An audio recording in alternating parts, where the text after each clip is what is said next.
If the pun is the lowest form of humor, I guess the practical joke is the oldest. You'll agree that most puns aren't very funny. The same thing goes for a big percentage of practical jokes. It's April Fool's Day, and these boys think they've dreamed up a killer. Little do they know.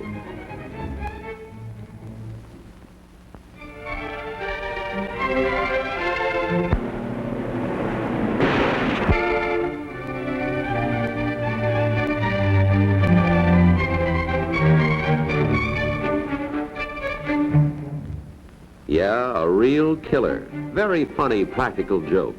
What's the point of all this?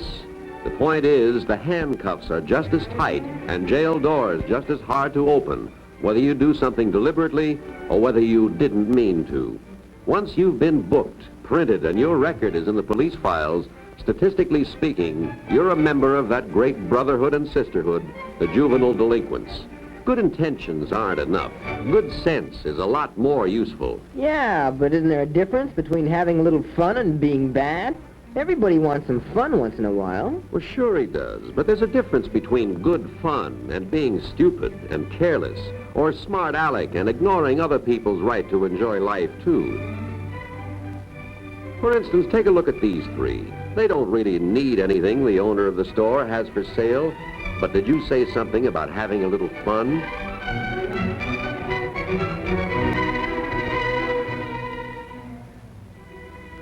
It's a pretty old gag. Ethel needs something way in the rear of the store. While she keeps the owner busy,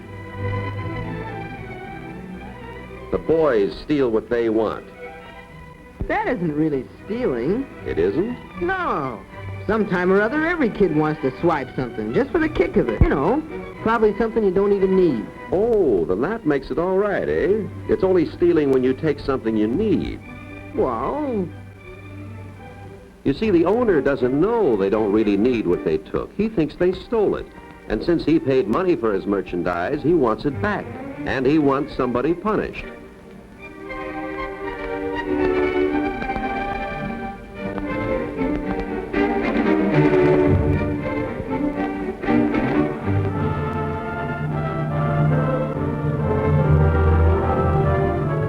Well, he got both his wishes, his merchandise and somebody punished.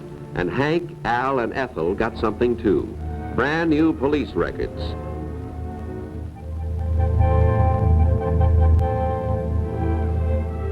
They've got a lot of company in the juvenile division files. These are the records of underage lawbreakers from just one large city.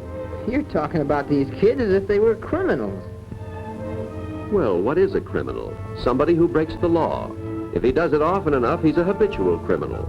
According to the FBI, 15% of all arrests in this country are of boys and girls under 21. Every day, minors get involved with the law for the first time, usually just through thoughtlessness or carelessness or being wild. To go a bit highbrow, call it antisocial behavior. In a typical city, a special division of the police department with its own jail makes the first contact with boys being boys. But they remain here only a few hours at most. Depending on the seriousness of the complaint, they are either discharged or they are transferred to the juvenile hall under jurisdiction of the juvenile court. Here the idea is still not punishment, but rather to set a boy or girl back on the road to useful citizenship before habit-forming wildness can produce another community burden, another hardened habitual criminal. Probation officers handle every delinquency case as a separate problem, like a doctor prescribing treatment. They try to restore the kind of attitude that makes a normal, right-thinking boy or girl. If they fail, well, there are jails all over the country full of failures. Not only probation officers' failures, but men and women who failed themselves when they were growing up. Yeah, that's all swell. But kids still have to have some fun. Everybody's a little wild until they grow up. Then they settle down. That's very true. But there's a difference between being wild, as you put it, and being a menace to the community. When a boy or girl reaches high school, like Ben and Dave here, He's right at the age when he should start learning some of the responsibilities that go along with the privileges in a country like this. These boys are both from good homes, both with good school records, but both, as you say, a little wild. And they've just been invited to a Halloween party.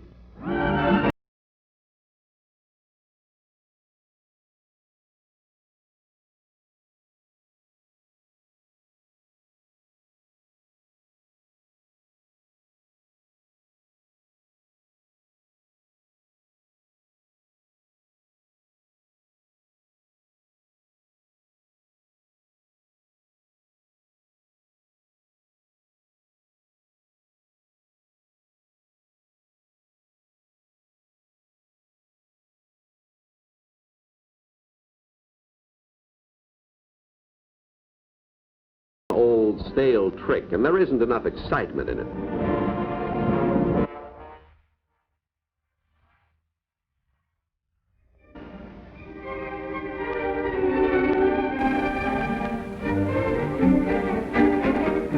Then they let the air out of the tires of a few cars. That's pretty tame, too. But give them credit, they're progressing.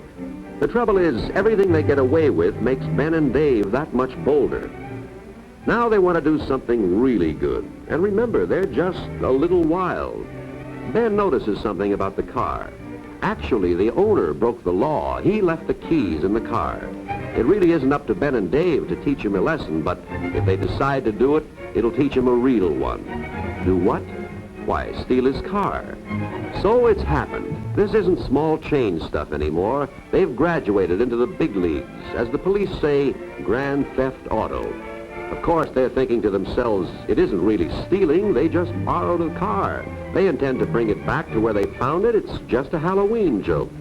They're getting bolder, too. Driving a borrowed car right into a drive-in stand.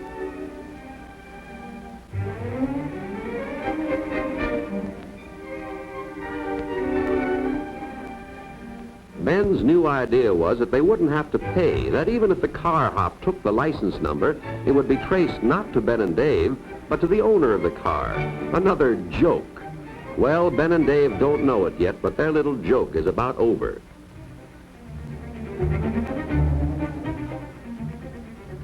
You see, in the meantime, the owner has reported his car stolen, and it was listed on the hot sheet. The patrol car spotted it in a few minutes.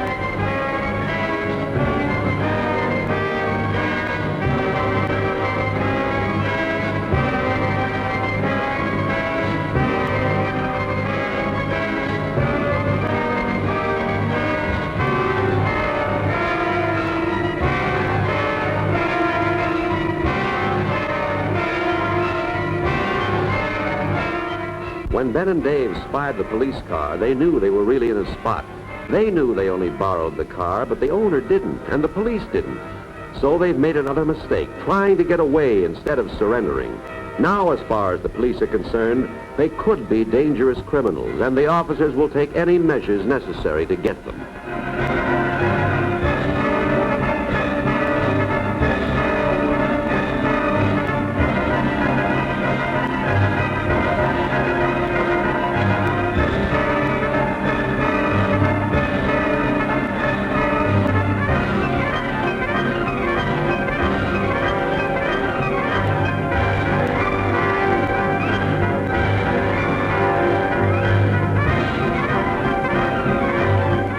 Well, that's it. It started with a Halloween joke, spiking the party punch, and it ends with 2 boys in jail. Did you read about it? You see, this is a true story. Well, that's all it takes. You don't have to be bad or some freak known as a delinquent to get into trouble. All it takes is stupidity or carelessness or a disregard for other people's rights. Sure, you may get away with irresponsibility and let somebody else carry your load for a while, but eventually it's going to catch up with you, and being young, underage, isn't going to be enough of an alibi. Sometimes you're not in a position to explain that you didn't mean it. You know, actually, we have it pretty special in a country like this, but everybody is expected to do his share. If he doesn't, well, society will take care of him eventually, whether he's just a wild kid or his older brother or sister, the habitual criminal. So don't take silly chances with your own future. It just isn't worth it.